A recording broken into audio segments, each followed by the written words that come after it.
തള്ളയാണ് അവിടെ പ്രധാനം. തള്ള ആരാണ് എന്ന് ചോദിച്ചാൽ അത് പിൽക്കാലത്ത് നമ്മളെ അതിനെ സംസ്കൃതമാക്കി നമ്മൾ അമ്മ എന്നും മാതാവ് എന്നും ഒക്കെ നമ്മൾ പറഞ്ഞു എങ്കിൽ പോലും ആശാൻ അത് തള്ള എന്ന് തന്നെയാണ്. ഈ തള്ള കേട്ടിട്ടുണ്ട്. ആ തള്ള എന്ന് പറയുന്നത് നമ്മുടെ ഈ ലോകത്തിൻ്റെതായ ഒരു വലിയ മാതൃബിംബം, ഒരു മാതൃസങ്കല്പം അദ്ദേഹത്തിൻ്റെ ഉള്ളിലുണ്ടായിരുന്നു എന്നുള്ളതാണ്. ആ മാതാവിൻ്റെ, ആ അമ്മയുടെ മക്കളാണ്, ആ തള്ളയുടെ മക്കളാണ് നമ്മൾ എന്നുള്ള ബോധ്യം ഉള്ളതുകൊണ്ടാണ്. ആ ബോധ്യമാണ് അദ്ദേഹം ഈ കുട്ടിയും തള്ളയും എന്ന അതിമനോഹരമായ കൊച്ചു കവിതയിൽ അദ്ദേഹം പ്രതിപാദിച്ചിട്ടുള്ളത്. അത് ഞാനിവിടെ 4 വരി ഞാനിവിടെ ചൊല്ലി നോക്കാം.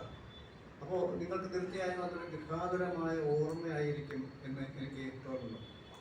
ഈ വല്ലിയിൽ തിന്നു ചെമ്മേ പൂക്കൾ പോകുന്നിതാ പറന്നമ്മേ.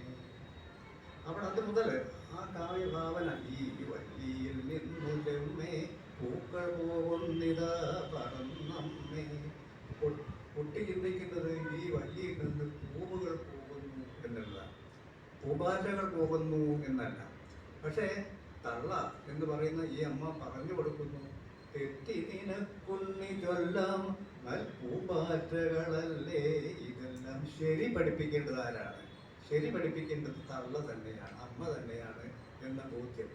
ഈ ബോധ്യമാണ് അദ്ദേഹം പിൽക്കാലത്ത് മലയാളത്തെ ശരിയായ രീതിയിലേക്ക് നയിക്കാൻ നമ്മളെ പര്യാപ്തമാക്കിയ ആദ്യ ചിന്ത എന്ന് എനിക്ക് തോന്നുന്നു. ഇതിൽ നിന്ന് നമ്മൾ ആരംഭിക്കണം. വീണ്ടും അദ്ദേഹം പാടിക്കൊണ്ടേയിരിക്കുന്നു. മേൽക്കുമേലെ അവയെന്നീ വിണ്ണിൽ നോർക്കമ്മേ എന്തൊരു ഭംഗി, അയ്യോ കൂടിക്കളിപ്പാൻ അമ്മേ വയ്യേരിക്കൂ പറപ്പാൻ.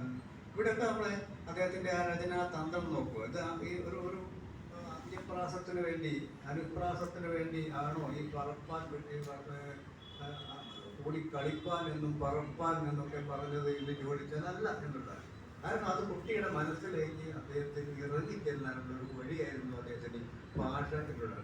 ഭാഷയെ കൊണ്ട് അമ്മാനമാടിയ, കൊച്ചു കുട്ടികളെ കൊണ്ടുപോലും അമ്മാനമാടിച്ച കവി എന്ന് നമ്മൾ ഇതിനെ